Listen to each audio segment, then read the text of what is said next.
Christopher Nolan's. The Odyssey is now playing in theaters, bringing Homer's legendary voyage to the big screen. But behind its monsters, storms, and mythical islands lies a fascinating question. Were some of Odysseus's adventures inspired by real places? From Italy and Sicily to Ithaca itself, here are 10 locations that may have shaped the greatest voyage in ancient literature. Stay with us until number 1 to discover the real place behind Odysseus's long-awaited homecoming. Number 10. Cape Circeo, Italy. South of Rome, a limestone mountain rises sharply above the Tyrrhenian coast. This is Cape Circeo. From the land, it forms part of the Italian mainland. From certain positions at sea, however, the low ground behind it almost disappears. The cape can look like an island. Its name immediately recalls Circe, the goddess who receives Odysseus on Aeaea. That resemblance has made Cape Circeo one of the most enduring places associated with the Odyssey. But a famous association is not the same as a confirmed identification. In Homer's poem, Aeaea is a wooded island. Odysseus enters a protected harbor, climbs to a rocky lookout, and sees smoke rising through the forest from Circe's home. She is not presented as a mortal queen. Circe is a goddess and a daughter of Helios, the sun. When Odysseus's companions reach her palace, they find wolves and lions standing peacefully outside. The animals have been subdued by her drugs. Circe welcomes the men, mixes a potion into their food, and strikes them with her wand. Their bodies become those of pigs, though their human minds remain trapped inside. Homer never says that this happens in Italy. He gives no coordinates for Aeaea and provides too little geographical information to identify it securely. The island also stands close to the supernatural boundaries of the story. From there, Circe directs Odysseus toward the world of the dead. She later warns him about the sirens, dangerous rocks, and monsters waiting along the route ahead. Aeaea belongs partly to the human sea and partly to a mythic universe.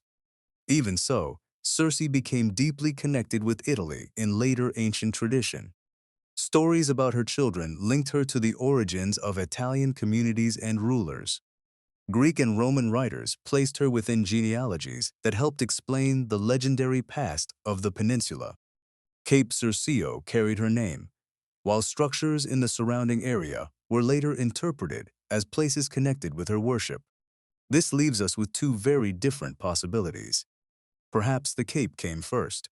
Its unusual profile, dense vegetation, and apparent isolation may have encouraged sailors to imagine a powerful woman living beyond the familiar world. The landscape may have influenced the myth, but the process could also have worked in reverse. Once Circe's story became famous, communities may have claimed the cape as her home. Visitors already familiar with Homer could look at the mountain, see its island-like shape, and accept the connection. In that case, the myth reshaped the landscape. This happened repeatedly across the ancient Mediterranean. Cities connected themselves with heroes. Caves became the homes of monsters. Springs were identified as places where gods had appeared. Local guides placed familiar stories into visible rocks, mountains, and ruins. A location did not need to inspire a myth to become inseparable from it. Cape Circeo may never have been Homer's Aeaea, yet it still demonstrates how strongly the Odyssey influenced the way people understood the physical world around them. The cape became a geographical memory of Circe, whether or not Circe's story began there. That uncertainty places it at number 10. Our next location has a somewhat stronger connection. Ancient writers repeatedly placed the Lotus Eaters somewhere along the coast of North Africa. One island off modern Tunisia eventually became their most famous proposed home. Number 9. Djerba, Tunisia. The first danger Odysseus encounters in the country of the Lotus Eaters does not look dangerous. No weapon is raised. No monster attacks. The inhabitants simply offer his men something to eat. But those who taste the lotus lose their desire to return home. They no longer care about their ships, Ithaca, or the families waiting for them. Odysseus must drag them back to the shore, tie them beneath the rowing benches, and command the rest of the crew to leave before anyone else eats the plant. The episode is brief, yet it touches the central fear of the entire poem. A homecoming does not fail only when the traveler dies. It can also fail when the traveler forgets why the journey mattered. Homer never names the land of the Lotus Eaters. He does, however, describe how Odysseus reached it. After leaving the Seacones, his ships sail southward.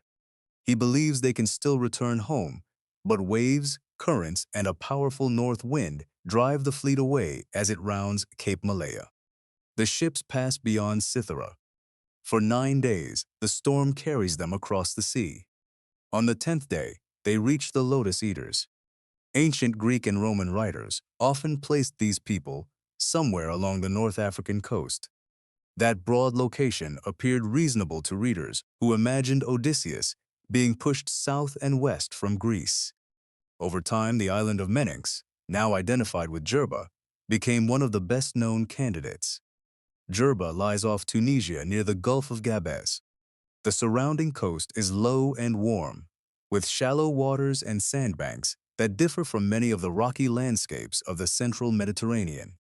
The island also stood within the general region ancient geographers associated with people who ate lotus.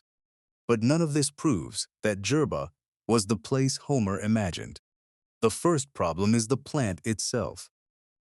Researchers and writers have proposed several North African fruits and shrubs as Homer's lotus. No identification has gained universal acceptance. The poem is far more interested in what the food does than in its botanical classification. It is sweet. It offers no obvious violence. Its danger lies in the way it removes purpose. Those who eat it do not become unconscious. They do not lose the ability to speak or move. They simply stop wanting to go home. The lotus, therefore, functions as an emotional and moral test. Later readers may have searched for it in a distant, fertile, and peaceful region because that environment seemed to match the feeling of the story. Djerba provided an attractive setting. It did not provide decisive evidence. There is also the problem of the 9-day storm. It is impossible to convert that duration into a reliable line on a modern map. We do not know the direction of every wind, the speed of the ships, or whether Homer intended the number to carry exact geographical meaning. 9 days may simply mark the loss of the known world. Before the storm, Odysseus moves between recognizable landmarks. Afterward, each new community tests a different part of human identity. The Lotus Eaters threaten memory. The Cyclopes test hospitality and law. Aeolus exposes mistrust within the crew. Circe tests judgment and self-control. The sea in this part of the Odyssey may be organized as much by ideas as by distance. Djerba remains important because it shows how ancient readers approached that uncertainty. They took a suggestive passage, combined it with known geography, and placed the story in a region that seemed to fit. The island may have influenced the tale. It may have inherited the tale centuries later, or it may simply resemble what generations of readers believed the land of forgetfulness should look like. Our next location has an even more recognizable connection. Its name still belongs to Aeolus, the ruler who could supposedly imprison the winds themselves. Number 8. The Aeolian Islands, Italy. North of Sicily, a chain of volcanic islands rises from the Tyrrhenian Sea. Lipari is the largest population center. Volcano gave later cultures a word for mountains that release fire from the earth. Stromboli erupts frequently enough to produce flashes visible from the sea, particularly after dark. For ancient sailors, the islands must have seemed restless. Fire appeared above the water. Smoke rose from the ground. The wind could change the direction of a voyage before a crew had time to react. It is easy to understand why this archipelago became associated with Aeolus. In the Odyssey, however, the home of Aeolus is stranger than any normal group of islands. Odysseus reaches a floating island surrounded by an unbroken bronze wall. Aeolus lives there with his family. He welcomes the travelers for an entire month and listens as Odysseus recounts the war at Troy and the return journeys of the Greeks. When the time comes to leave, Aeolus offers a remarkable gift. He traps every wind that would push the ships away from Ithaca inside a leather bag. Only the west wind remains free. For 9 days it carries the fleet toward home. Odysseus refuses to sleep and remains at the helm. On the 10th day, the fires of Ithaca become visible. Then exhaustion overcomes him. While he sleeps, his companions examine the sealed bag. They assume it contains gold and silver that Odysseus has hidden from them. They open it. The imprisoned winds explode across the deck. The ships are driven all the way back to Aeolia. This time, Aeolus refuses to help.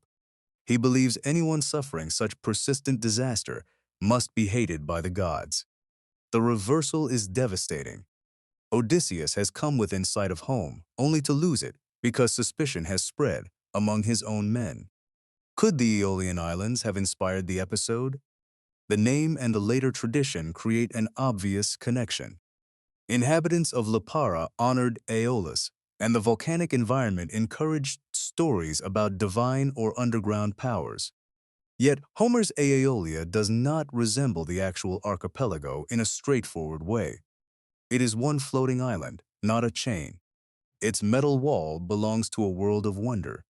The ability to store weather in a bag comes from magic and folklore, not from anything sailors could observe. Ancient critics recognized the problem. One reportedly joked that the path of Odysseus would be found only after someone located the craftsman who had stitched the windbag. The point was not that geography had no role. It was that literal mapping could miss the nature of the story. Wind was one of the most important forces in ancient navigation. A crew could plan a route, prepare its supplies, and know every coastal landmark. A single change in the weather could still erase days of progress. A favorable wind made open sea travel possible. An opposing wind could trap a vessel in port. A sudden storm could carry sailors into waters they had never intended to enter. The idea that one ruler could control those forces gave human form to something no sailor could master. The Aeolian Islands may not be Homer's Aeolia, but a volcanic archipelago surrounded by unpredictable weather could help explain why later generations found the identification so convincing. The landscape looked like a place where the atmosphere itself might be governed. At number 8, the evidence remains suggestive rather than conclusive. The next proposed location raises a different question. Could a real maritime society have inspired the extraordinary kingdom that finally carried Odysseus home? Number 7. Corfu, Greece. Odysseus arrives on Scheria without a ship. After years of captivity on Calypso's island, he builds a raft and returns to sea. Poseidon sees him and sends a storm. The raft breaks apart. Odysseus clings to the remaining timber, struggles through the waves, and finally reaches the mouth of a river. Too exhausted to continue, he crawls beneath a covering of leaves and falls asleep. The following morning, Princess Nausicaa and her attendants find him near the shore. Their meeting begins the final stage of the homecoming. The Phaeacians are not monsters. They cultivate land, build temples, and gather in public assemblies. Their king and queen receive strangers. They understand the rules of hospitality that the Cyclopes ignored. Yet Scheria is not entirely ordinary. Its people possess an extraordinary maritime culture. Homer describes a walled city with 2 harbors and a narrow entrance between them. Ships are drawn up near the road. Men work on sails, cables, and oars around the assembly place and the temple of Poseidon. The Phaeacians take greater pride in navigation than in warfare. Their ships require no conventional pilot. They know the thoughts and destinations of those aboard, moving through darkness, mist, and open water without losing their way. Scheria is civilized, but it stands near the edge of human possibility. For centuries, Corfu has been its most famous proposed location. Known to the ancient Greeks as Corcyra, the island lies northwest of the Greek mainland, close to the entrance of the Adriatic. Its sheltered bays, green interior, and position along important sea routes made it an appealing candidate. The identification was already known in antiquity. Later travelers connected particular rocks, beaches, and coastal formations with Nausicaa, Odysseus, and the Phaeacian ship turned to stone by Poseidon. Still, the fit is not perfect. Homer presents Scheria as remote from ordinary human communities.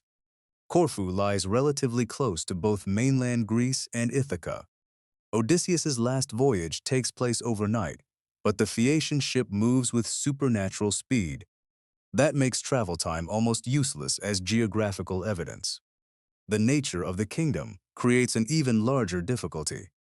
Fruit grows continually in the royal garden.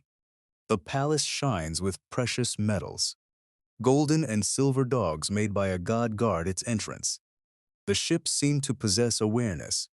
When the vessel that carried Odysseus returns, Poseidon turns it into stone. These details have led many scholars to interpret Scheria as a fairy tale kingdom rather than a disguised description of one actual island. But a fictional society can still be constructed from real observations. The harbors, shipyards, walls, and cultivated landscape may preserve knowledge of genuine maritime settlements. Homer's audience understood communities whose survival and prosperity depended on ships. Sea travel brought metals, food, stories, and strangers. It could also bring raiders and war. The Phaeacians represent an idealized version of that maritime world. Their vessels never become lost. Their king protects the stranger. Their people possess wealth without appearing consumed by conquest. They can accomplish the voyage that Odysseus and his men repeatedly failed to complete. Corfu may have contributed to that image. It may also have claimed the story later because its geography made the connection attractive. The safest conclusion is not that Corfu definitely was Scheria. It is that Corfu preserves one of the oldest and most persistent attempts to locate the Phaeacians in the real Mediterranean. At number 7, the connection is possible, ancient, and visually persuasive. The next island absorbed an even larger part of Odysseus's world. Sicily became associated with Cyclopes, sacred cattle, volcanic giants, and dangerous passages. The surprising part is that Homer never directly calls the Cyclopes Sicilian. Number 6. Sicily, Italy. The Cyclopes do not live together in a city. They have no public assemblies and no shared system of law. Each rules over a separate household, caring little about the lives of the others. They cultivate little, yet the land produces grain and grapes. They do not build ships, even though a fertile island with a natural harbor lies nearby. To Odysseus, they represent a society without the institutions that define civilized life. He enters their country because he wants to investigate it.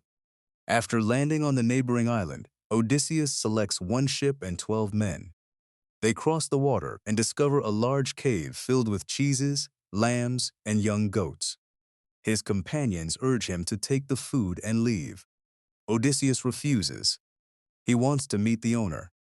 More importantly, he expects to receive the gift traditionally owed to a guest. The owner is Polyphemus.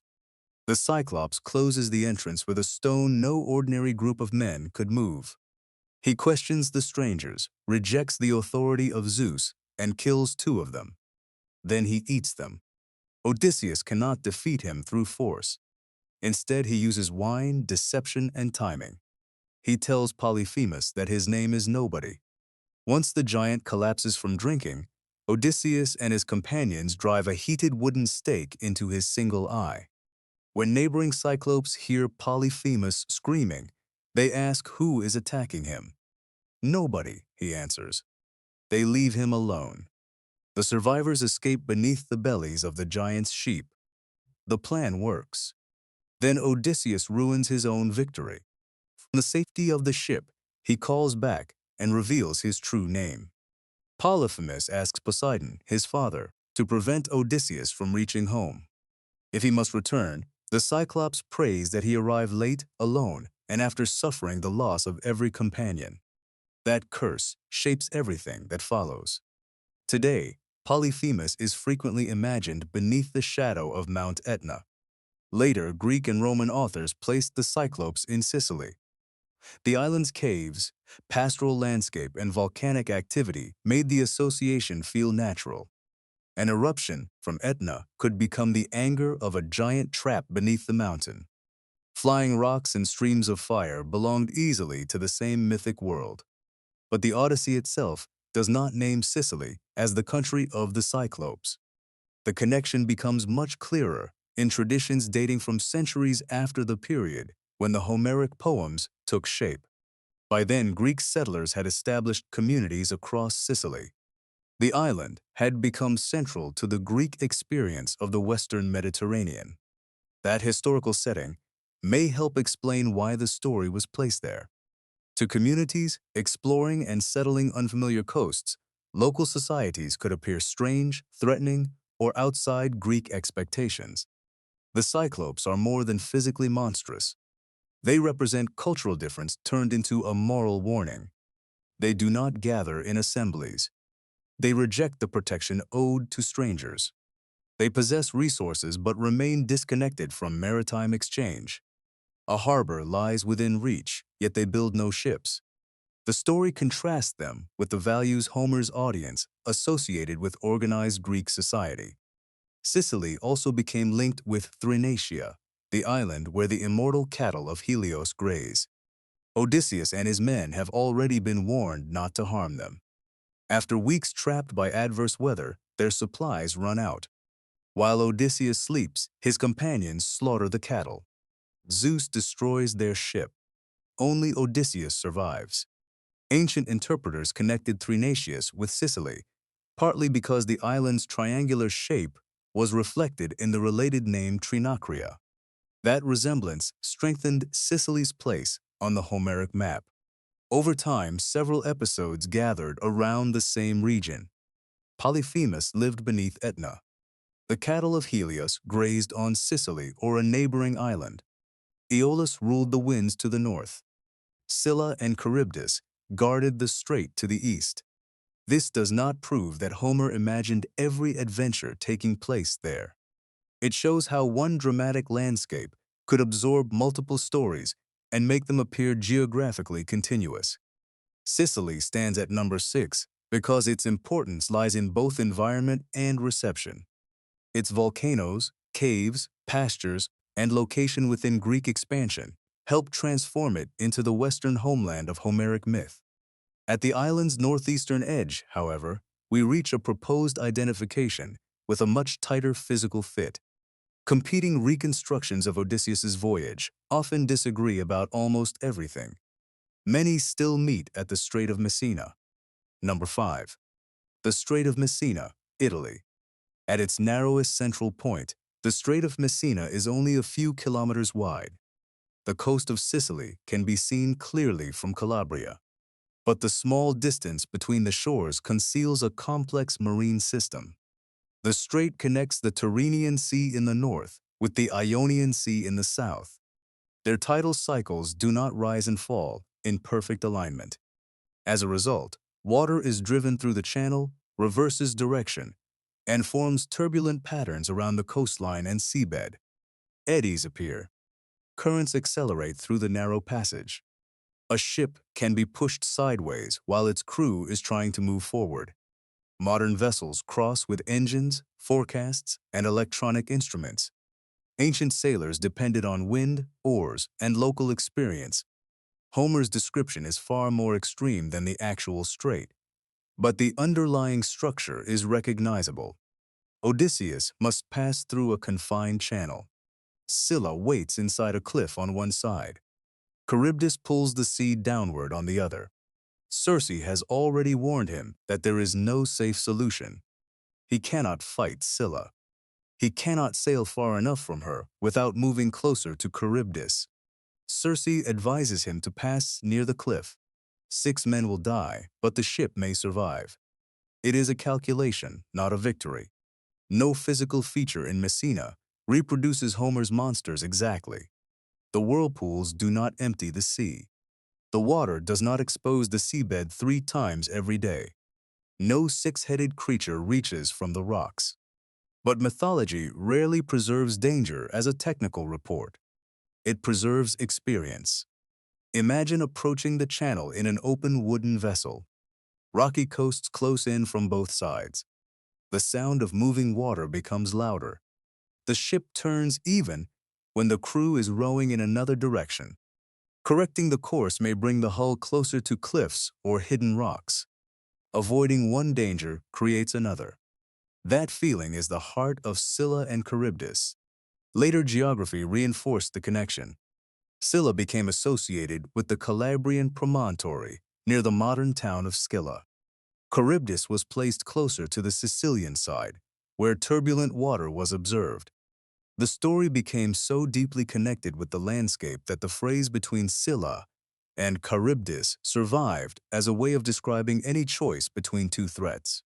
Even here, certainty remains impossible. Homer does not provide measurements or coordinates. He may have combined stories from more than one dangerous passage. The cliffs and repeated swallowing of the sea clearly belong to poetry. Yet, among all the Western locations proposed for the Odyssey, the Strait of Messina remains one of the most persuasive. The physical arrangement matches the central image. The navigational danger is real. The association is ancient.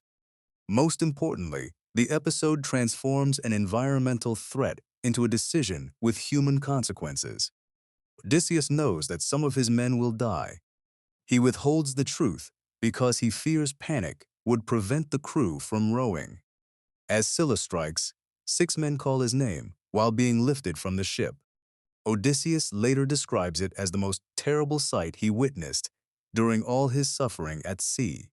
The danger is memorable not because of the monster's anatomy.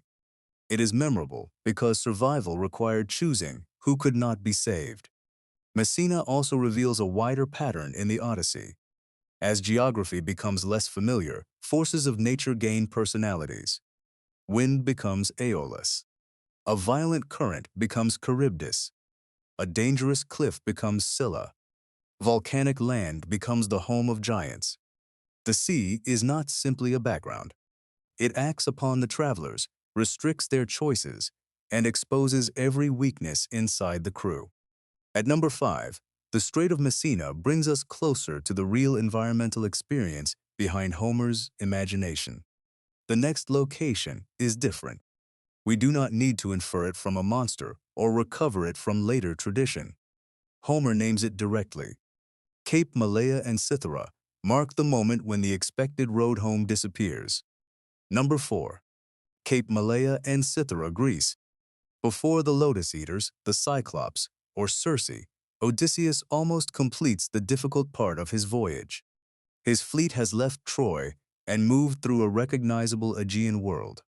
The ships reach the coast of Thrace and raid Ismarus. After escaping the cyclones, a storm holds them back for 2 days. On the 3rd day, the crew raises the masts and returns to sea. Odysseus still believes Ithaca is within reach. Then the fleet approaches Cape Malea. Malea forms the southeastern point of the Peloponnese. A ship, traveling from the Aegean toward the Ionian Islands, could round the exposed cape or take a longer route around dangerous waters. The area developed a lasting reputation for difficult winds and unpredictable seas. Homer names the cape clearly. Odysseus says the waves, currents, and north wind drove his ships away while they were rounding Malea. The fleet was pushed beyond Cythera. Cythera is also real. The island lies south of the Peloponnese, along routes connecting the Aegean to the waters west of Greece. These names create a crucial boundary in the poem. Before Malea, the voyage can be followed through recognizable places. After Cythera, the ships are carried across the sea for 9 days. They then reach the unnamed country of the Lotus Eaters. From that point, certainty begins to dissolve. This may be intentional. Homer gives his audience a known navigational landmark where an ordinary homecoming becomes something else. Cape Malea does not need magic to be dangerous. Sailing vessels cannot move freely against every wind. A strong northerly wind or current around an exposed cape could force a crew to wait, retreat, or accept an unintended direction. Once the ships lost sight of familiar land, small mistakes could become dangerous. Clouds might hide the stars. A change in wind could erase progress. Currents could move the fleet during the night. Crews, separated in poor visibility, might never find one another again. The storm does not need to correspond to a perfectly calculated route from Greece to Tunisia or Italy. Its narrative purpose is to break the chain of known landmarks. Cape Malea becomes the gateway to uncertainty. That may explain why attempts to map the Odyssey often become unstable at precisely this point. Troy, Ismarus, Malea, and Ithaca usually remain fixed. Almost everything between them moves according to the theory being proposed. After Malea, the voyage is no longer organized only by distance and direction. It is organized by tests. Will the crew remember home? Will strangers respect the laws of hospitality? Will Odysseus control his curiosity and pride? Will his men trust their commander? Will hunger overcome obedience? Real environments may still stand behind these episodes. The Lotus Eaters may preserve impressions of North Africa. Scylla may carry memories of Messina. The Cyclopes may reflect Greek encounters with unfamiliar Western communities. But those memories have been arranged to examine human behavior. At number 4, Cape Malea and Cythera are more than places mentioned in the poem. They form a hinge. On one side lies the recognizable Mediterranean. On the other lies a sea where landscape, morality, and myth become almost impossible to separate. The final clear stop before this transition takes us back to Thrace. There, Odysseus suffers his first major loss after Troy. No monster causes it. No god needs to intervene. The disaster begins with victory, greed, and the refusal to leave. Number 3. Ismarus, Thrace. Odysseus's homecoming begins with an attack. After sailing from Troy, the wind carries his ships to Ismarus, a city belonging to the Ciclones. Odysseus and his men sack the settlement. They kill defenders, seize property, and enslave women. Once the spoils have been divided, Odysseus orders the fleet to leave. His companions refuse. They remain on the shore, drinking wine and slaughtering livestock. Meanwhile, surviving Ciclones travel inland and call for reinforcements. At dawn, a larger force arrives. These fighters are skilled both on foot and from chariots. The battle continues through the day. 6 men from each of Odysseus's ships are killed before the survivors escape. This is the first complete adventure. Odysseus tells the Phaeacians. Nothing supernatural happens. The Ciclones were known in Greek tradition as a Thracian people. Ismarus belongs to the recognizable geography of the northern Aegean. That makes it one of the strongest geographical anchors in the journey. It is also one of the most uncomfortable episodes. Odysseus is not an innocent traveler attacked by strangers. He initiates the violence. His men suffer because they remain to consume the wealth of a defeated community. The first threat to the homecoming is created by the homecomers themselves. This pattern returns throughout the poem. At the cave of Polyphemus, Odysseus refuses to leave before meeting the owner. After escaping, he reveals his identity. Near Ithaca, the crew opens the bag containing the winds. On Thrinacia, they kill the cattle they have been ordered not to touch. The gods influence the voyage, but human choices repeatedly create the conditions for catastrophe. Ismarus also exposes a deeper problem.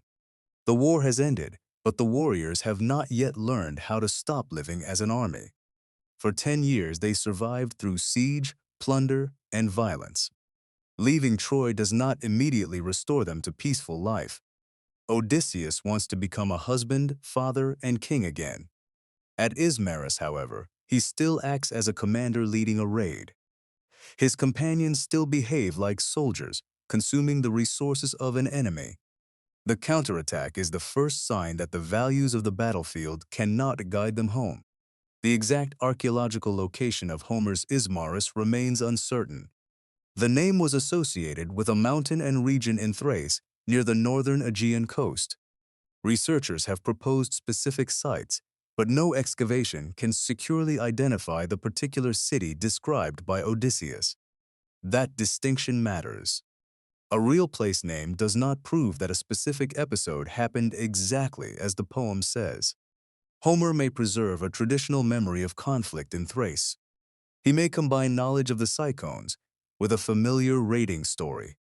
The passage could reflect the kinds of violence experienced along the routes taken by ships leaving the region of Troy. What matters is that ancient audiences would not have heard Ismarus as an enchanted island. It belonged to the human world. This provides the journey with a firm geographical beginning. The fleet leaves Troy.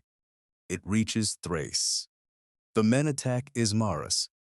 A storm later pushes them toward Cape Malea. Only after those events do, they disappear into the uncertain sea. Ismarus ranks at number 3 because Homer names it, connects it with a known people, and places it logically along a route from Troy. It also clarifies what real geography can and cannot tell us. A recognizable location supports the historical environment of the poem. It does not prove that every action attached to the location occurred. The next place offers an even stronger archaeological foundation. Troy was not invented from nothing. Its ruins remain at Hisarlik near the Dardanelles. But what those ruins prove is far more limited than the legends built around them. Number 2.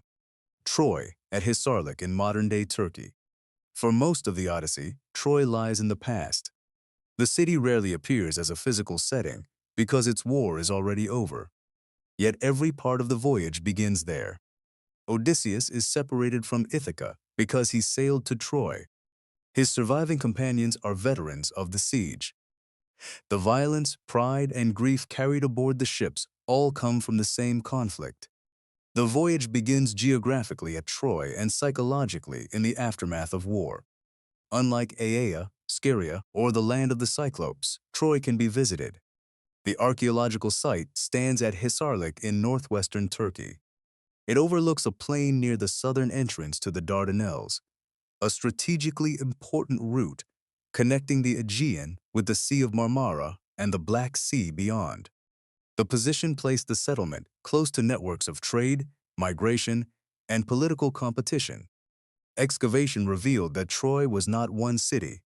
Communities built, expanded, damaged, and rebuilt settlements on the mound for thousands of years. Walls from the Bronze Age remain visible.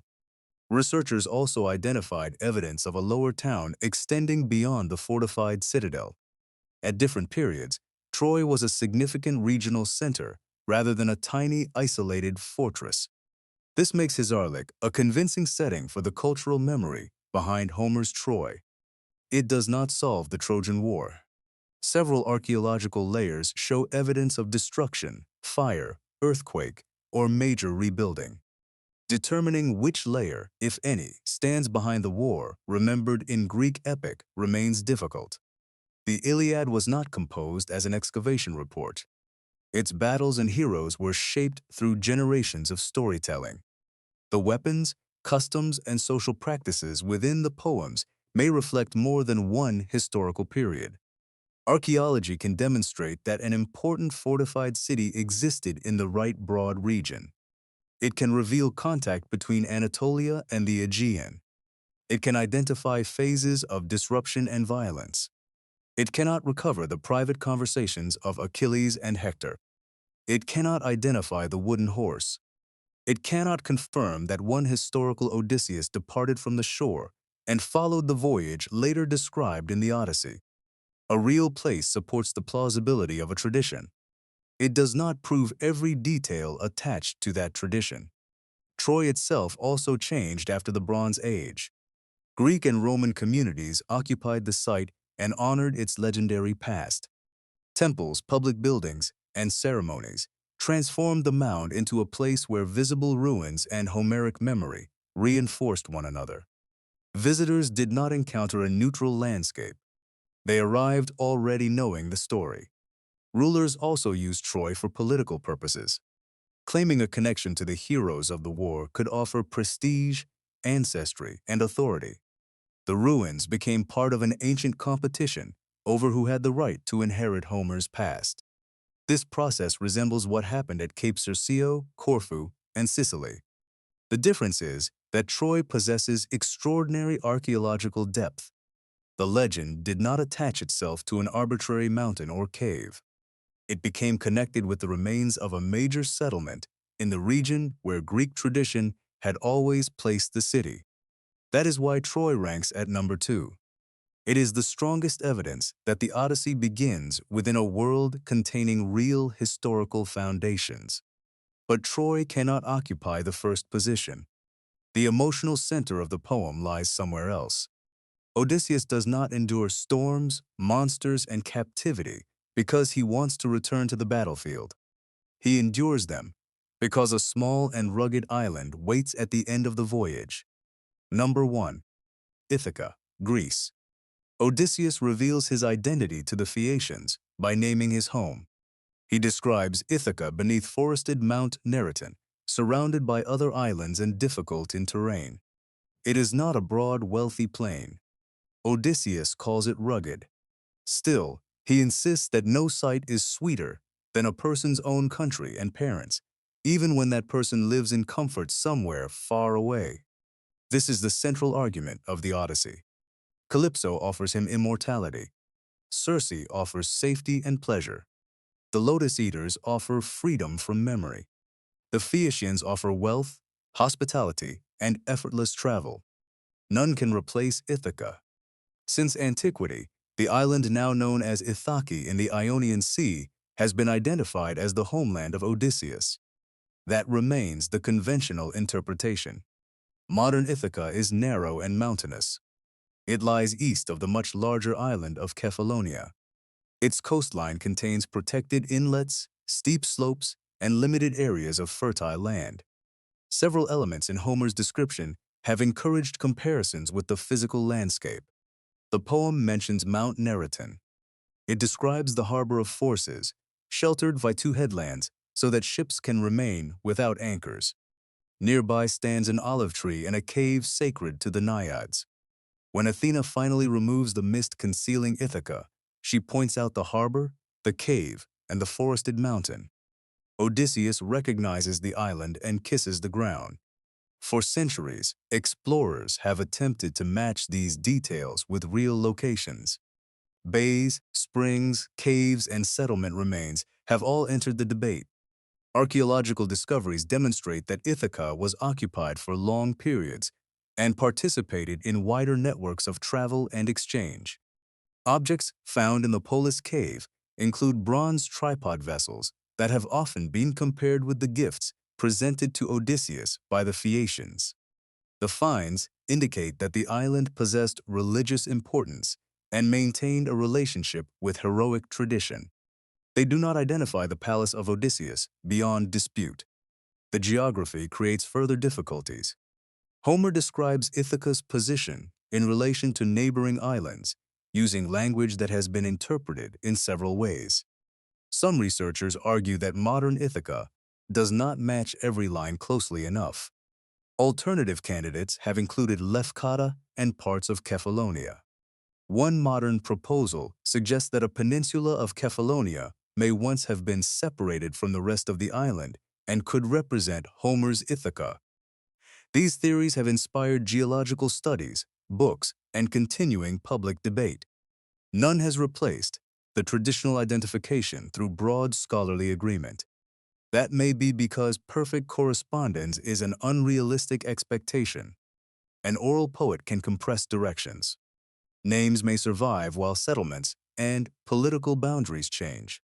Descriptions can serve narrative purposes rather than those of a land survey. Even when the island is real, it remains part of a poem. Ithaca's deeper importance cannot be measured only by matching every bay and mountain. The island completes the transformation of Odysseus. At Troy, he is a warrior. At Ismarus, he still behaves as a raider. At sea, he becomes a commander slowly losing control of his ships, his companions, and his own decisions. On Calypso's island, he is a captive without an army or vessel. On Scheria, He is an unknown survivor who must recover his identity through storytelling. When he reaches Ithaca, he arrives in disguise. Even home cannot be entered safely. Suitors occupy the palace, consume his wealth, and pressure Penelope to choose another husband. Telemachus has grown up without knowing whether his father is alive. The household has divided between servants who remained loyal and those who betrayed it. Odysseus cannot simply announce himself. He must prove who he is. The scar on his leg becomes evidence of his past. His bow confirms a skill no suitor can reproduce. The marriage bed reveals knowledge shared only by Odysseus and Penelope. That bed carries the deepest meaning. Odysseus built it around the trunk of a living olive tree rooted in the earth. It cannot be moved without cutting through the tree and destroying the structure around it. Penelope tests him by ordering that the bed be taken from their room. Odysseus reacts immediately. He knows it cannot be moved. His knowledge confirms his identity. After 10 years of unstable travel, the marriage is restored through something rooted in the ground. The bed is the opposite of the sea. The sea changes direction. It hides landmarks. It moves Odysseus between identities he cannot completely control. The rooted olive tree holds memory in place. For that reason, the precise boundaries of Homer's Ithaca may matter less than the relationship between landscape and belonging. The modern island almost certainly contributed to the continuing tradition. It has carried the name since antiquity and preserves evidence of long engagement with the story of Odysseus. But no excavation is likely to uncover a sign declaring that this was the one true home described by Homer. The poem asks for another form of recognition. When Odysseus first reaches Ithaca, Athena covers the island in mist. He looks around and believes the Phaeacians may have deceived him. The place he has desired for 20 years is physically beneath his feet, yet he cannot recognize it. Only when Athena names the harbor, the cave, the olive tree, and the mountain does the familiar world return. Home is not identified by sight alone. It is reconstructed through memory. That is why Ithaca is the most important real place behind the Odyssey. Not because every detail can be placed precisely on the modern island. Not because archaeology has proved that one Bronze Age king experienced every adventure. Ithaca is number one because it operates as both geography and meaning. Without Troy, there is no departure. Without the sea, there is no trial. Without Ithaca, there is no Odyssey. The search for the real route of Odysseus has produced hundreds of maps. Some keep the voyage close to Greece. Others carry it around Sicily, southern Italy, and North Africa. More distant theories place the adventures near Spain, the Atlantic, or far beyond the familiar Mediterranean. They cannot all describe the same historical journey. That failure may reveal more than any single route could. Several locations stand on relatively firm ground. Troy is a major archaeological site in the correct broad region. Ismarus belongs to the recognizable world of Thrace. Cape Malea and Cythera are named as the point where the fleet loses its expected course. Ithaca anchors the destination and has been connected with the modern island since antiquity. Beyond these places, certainty fades. Djerba reflects the ancient tradition of placing the lotus eaters in North Africa. The Aeolian Islands carry the name and memory of the ruler of the winds, even though Homer describes Aeolia as one floating island.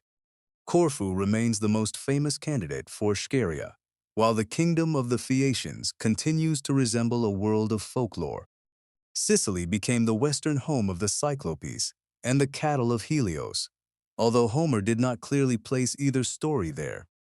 The Strait of Messina offers one of the strongest physical landscapes behind a monster episode. Cape Circeo shows that myths can transform real places even when those places did not necessarily create the myths. Together, these locations do not form a proven itinerary. They form layers. At the bottom are real seas, islands, harbors, capes, and communities. Above them lie sailors' reports, memories of migration, fear of storms, and encounters with unfamiliar people. Those memories passed through generations of oral storytelling. Poets reshaped them. Ancient commentators tried to organize them. Local communities claimed them. Modern researchers placed them onto new maps. The Odyssey emerged from this long process. Its monsters may preserve the emotional reality of ancient navigation more clearly than measurements could. Scylla is the danger waiting at the edge of the ship. Charybdis is the force beneath the water that no weapon can defeat. Aeolus represents dependence on the weather. The lotus offers escape from the responsibility of returning. The Cyclopes embodies a world where the shared laws protecting strangers have disappeared. The Phaeacians represent the perfect maritime society, able to complete every voyage ordinary sailors could not. These meanings do not make geography irrelevant. They explain why geography was transformed. A dangerous strait became unforgettable when it gained two monsters. A volcanic island became understandable when it belonged to a god. A distant shore became morally dangerous when its food erased memory. A small and rugged island became the center of the world because one traveler wanted nothing more than to return to it. Perhaps no historical sailor followed the complete route. Perhaps there was never one map behind Homer's poem. The voyage may have been assembled from many journeys. Merchants moved between unfamiliar ports. Settlers approached foreign coasts. Warriors tried to return after years away. Fishermen were trapped by changing winds. Families watched the horizon for ships that never appeared. Each story contributed something. Another island, another current, another disappearance, another reason a traveler might fail to return. Over generations, those fragments became the voyage of one man. That may be the closest we can come to the real geography of the Odyssey. It is not a single line drawn across the Mediterranean. It is the Mediterranean remembered by people whose lives depended upon it. A sea of trade and war, of hospitality and betrayal, of recognizable landmarks separated by spaces where knowledge failed. The ruins of Troy still overlook the plain near the Dardanelles. The currents still turn through Messina. Volcanoes still burn above the Aeolian Islands. Cape Malea still marks an exposed passage between seas. Ithaca still rises from the Ionian water. The places remain. What connects them is not proof of one voyage. It is a poem that transformed the uncertainty of ancient travel into a story about human identity. Odysseus crosses the known world, only to discover that wonder, wealth, and even immortality cannot replace belonging. The true destination was never the next island. It was the place that gave every island meaning. Ithaca,